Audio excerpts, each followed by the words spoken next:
ಘಾಟಿ ಸುಬ್ರಹ್ಮಣ್ಯ ಸನ್ನಿಧಿಗೆ ಬಂದಿದ್ದಾರೆ DCM DK Shivakumar ದಂಪತಿ. ಘಾಟಿ ಸುಬ್ರಹ್ಮಣ್ಯ ದೇವಾಲಯದಲ್ಲಿ ದಂಪತಿ ವಿಶೇಷ ಪೂಜೆಯನ್ನ ಸಲ್ಲಿಸಿರುವಂತದ್ದು.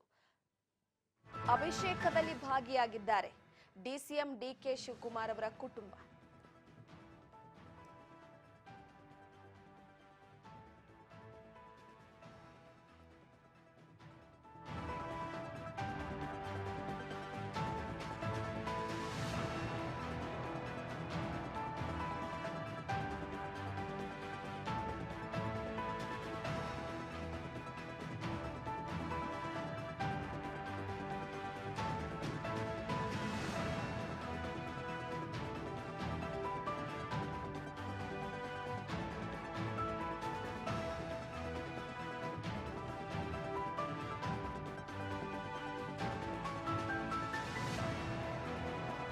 ಕಳೆದ ಅರ್ಧ ಗಂಟೆಯಿಂದ ಕೂಡ ಪೂಜೆಯಲ್ಲಿ ಭಾಗಿಯಾಗಿದ್ದಾರೆ.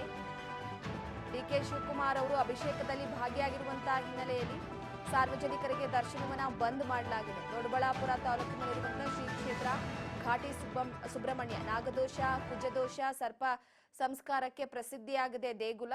ಈ ಹಿನ್ನೆಲೆಯಲ್ಲಿ ಘಾಟಿ ಸುಬ್ರಹ್ಮಣ್ಯ ಸನ್ನಿಧಿಗೆ ಡಿಸಿಎಂ ಡಿಕೆ ಶಿವಕುಮಾರ್ ಅವರ ದಂಪತಿ ಭೇಟಿ ಕೊಟ್ಟಿದೆ.